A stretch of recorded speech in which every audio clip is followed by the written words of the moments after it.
ನಮಸ್ಕಾರ ಸ್ನೇಹಿತರೆ. ಇಂದು ನಾವು ನೋಡಲಿರುವ ಸುದ್ದಿ ಚಿಕ್ಕದಾದರೂ ಮನಸ್ಸಿಗೆ ತಟ್ಟುವ ದೊಡ್ಡ ಭಾವನೆ ಹೊಂದಿದೆ.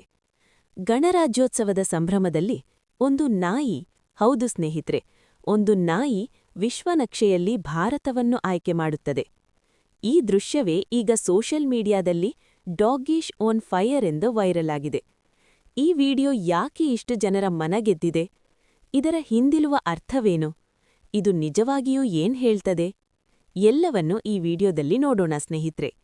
ಈ ವೈರಲ್ ವಿಡಿಯೋದಲ್ಲಿ ಒಬ್ಬ ವ್ಯಕ್ತಿ ಒಂದು ನಾಯಿಯ ಮುಂದೆ ವಿಶ್ವನಕ್ಷೆಯನ್ನು ಇಡುತ್ತಾನೆ. ನಂತರ ಕೇಳುತ್ತಾನೆ, ವಿಚ್ ಕಂಟ್ರಿ?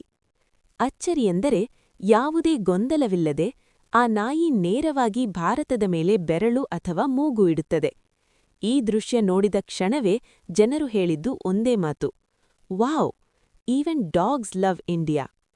ಇದರಿಂದಲೇ ಈ ವಿಡಿಯೋ ಲಕ್ಷಾಂತರ ವೀಕ್ಷಣೆಗಳಲ್ಲೂ ಪಡೆದುಕೊಂಡಿದೆ. ಇದು ಭಾರತದ 77ನೇ ಗಣರಾಜ್ಯೋತ್ಸವದ ಸಮಯದಲ್ಲಿ ವೈರಲ್ ಆಗಿರುವುದು ವಿಶೇಷ. ಗಣರಾಜ್ಯೋತ್ಸವ ಎಂದರೆ ಸಂವಿಧಾನದ ಗೌರವ, ದೇಶಭಕ್ತಿ, ರಾಷ್ಟ್ರದ ಏಕತೆ. ಈ ಸಮಯದಲ್ಲಿ ಬಂದ ಈ ವಿಡಿಯೋ ಜನರ ಮನಸ್ಸಿನಲ್ಲಿದ್ದ ದೇಶಭಕ್ತಿಯ ಭಾವನೆಯನ್ನು ಇನ್ನಷ್ಟು ಗಟ್ಟಿಗೊಳಿಸಿದೆ. ಅದಕ್ಕೆ ಈ ವಿಡಿಯೋ ಕೇವಲ ಮನರಂಜನೆಯಲ್ಲ, ಭಾವನೆಯಾಗಿ ಮಾರ್ಪಟ್ಟಿದೆ. ಸ್ನೇಹಿತರೆ, ಈ ವಿಡಿಯೋವನ್ನು ನಾವು 2 ರೀತಿಯಲ್ಲಿ ನೋಡಬಹುದು.